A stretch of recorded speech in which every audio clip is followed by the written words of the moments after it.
It's ridiculous. And I also hear simultaneously, you're very, very rough on Dak Prescott. That's why this weekend's important.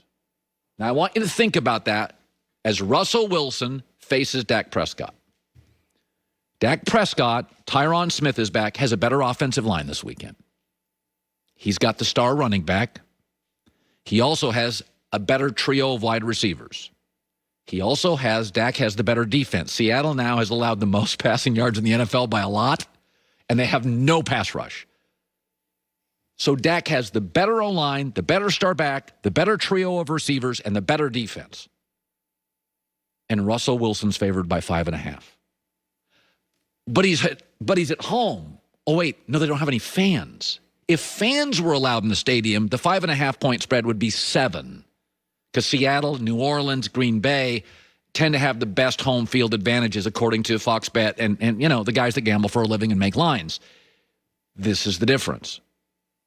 Is that we went into this game and we said Russell Wilson's got the better 3 receivers, the better running back, the better defense, the better offensive line, this would not be a fascinating football game.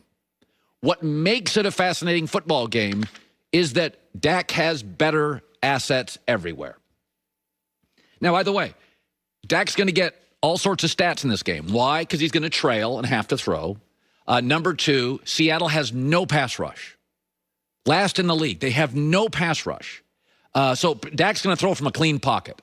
All quarterbacks in this league that start are pretty good with a clean pocket. Also, Dak's got good weapons.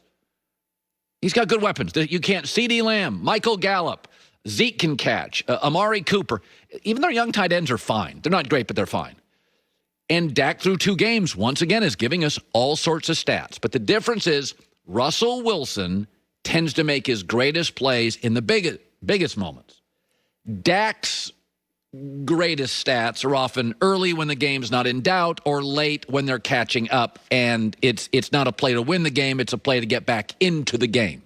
But I think it's very interesting for those of you who think I am too pro Russell Wilson and too anti-Dak. There are 3 games this year, really fascinating games, that Dak is in, quarterback battles.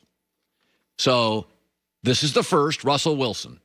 And they're contemporaries. They're not rookies anymore. They're not kids. These are guys that have seen every defense. This is the first. Then Dak is going to go against a baby, Kyler Murray. That's coming up. Keep your eye on that. And then Dak's going to go up, literally a contemporary, Lamar Jackson. They've both been in the league roughly about the same time. Very interesting. Those are the 3 matchups I want you to watch for those who think I'm far too critical of Dak Prescott. This is the first of 3. He faces a legend, a Hall of Famer, Russell Wilson, then a young kid, Kyler Murray, and then a contemporary, Lamar Jackson. And my guess is, where's the respect? It's not that I don't respect Denver, but this is the year of the duo, and Denver's duo is excellent, but it's not as good as the Lakers' duo. It's just not. Denver's a really good team, certainly capable of winning the series. But after all these years, don't you trust LeBron in the conference finals?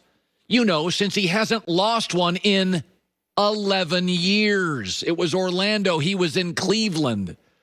Don't you trust LeBron in this space? I mean, the Lakers have problems that the Denver Nuggets don't even have.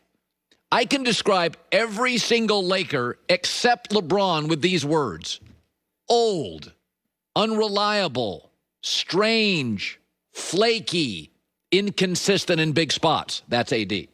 Denver has none of those problems. There is no flaky nugget. There is no old guy. I mean, maybe Paul Millsap.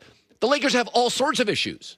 In fact, this morning I wrote down, I always do this when we talk about big games. I put down the 10 best players in this series. LeBron 1, AD 2. The next 5 I put down are all Nuggets. Jokic, Jamal Murray, Michael Porter, Gary Harris, Jeremy Grant. Then we can argue over the last 3. Let's not waste any time on that. I'll go Kuzma, KCP, Paul Millsap. Rondo, Millsap, old guys, but whatever. I'll take Millsap. It's a lot of Nuggets. 1 through 7 is 5 Nuggets. And right now, Jamal Murray, at any given time, outplays AD. It's not that I don't respect Denver.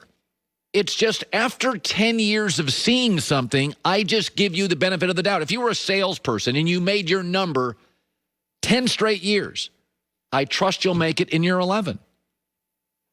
I mean, after a while, if I give my daughter money and I say, I'm going to give you a little extra money here, don't burn it, bring some money back to dad, and she brings it back 10 straight years, I trust she'll do it in year 11. LeBron hasn't lost a conference final in 11 years. I just trust he'll figure it out. Denver's capable. Denver doesn't have any flakes. Denver's not very old. Denver's not very unreliable. Their players have played better in the bubble. This bubble's all about young teams. Miami, Dallas, Phoenix, Boston, Denver. They've all overachieved. The old guys are falling apart, except the Lakers. I mean, last night's classic Lakers is that Jokic can literally go to the bench for 7 minutes, and Denver goes on runs. Their young players go on runs. LeBron goes to the floor, or like last night, not really engaged early, and the Lakers are like, you're just crossing your fingers. I mean, they need LeBron for everything, and we know AD is one of the top 5-6 basketball players in the world. It is not a lack of respect. I mean, last night, classic Lakers, whereas they had, let me look up the exact number. The Lakers had 27 assists, LeBron had 11. 25 rebounds, LeBron had 12. They've got the Lakers, I've said it all year, flakes, old, unreliable, crazy guy, limited guy, falling apart guy. Denver doesn't have any of those issues. But if you keep showing me something for a decade, I just trust LeBron will figure it out. I think Denver's got more players that contribute. They've got less baggage. They've got fewer issues. They're more athletic. Their top 7 players are more trustable. Denver. Nuggets. It's all Denver. You do something for a decade, I trust. You make your number for a decade, sales guy, saleswoman, I trust you're going to make it the next year. Here's LeBron. And by the way, last night, LeBron not as engaged early. Then they get all fired up, race back. And, Jamal Murray's a great player, hits a basket, and they put him away. Here's LeBron after. And we understood we had 12 minutes left to try to make a game of it. We was able to do that. When you dig yourself a hole like that, every shot that they make, every shot that we miss, feels like the game is collapsing. So, we played, some pretty good ball in the fourth quarter, but those first 36 minutes hurt us, obviously. Obviously. Still like the Lakers, still like LeBron. In fact, I really don't like the Lakers. I like LeBron. I don't like all the Lakers stuff. I said it all year. I don't really like them. I just like LeBron. I didn't even like AD until he played with LeBron. Now I like AD. None of you like Frank Vogel until he coached LeBron. Now we all kind of like Frank Vogel. I'll take the Lakers still. All right, this is an interesting weekend in the NFL. It's kind of a cool weekend where you get 2 young, good quarterbacks, Jared Goff, Josh Allen. Oh, my gosh, we get Patrick Mahomes against Lamar Jackson.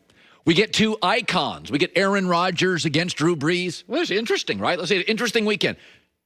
And then we get Dak and Russell Wilson. Now, a lot of you think I like Russell Wilson way too much. I mean, I've been hearing this now for 3 years. Oh, get off it. You and Russell Wilson, what is it? It's ridiculous. And I also hear simultaneously, you're very, very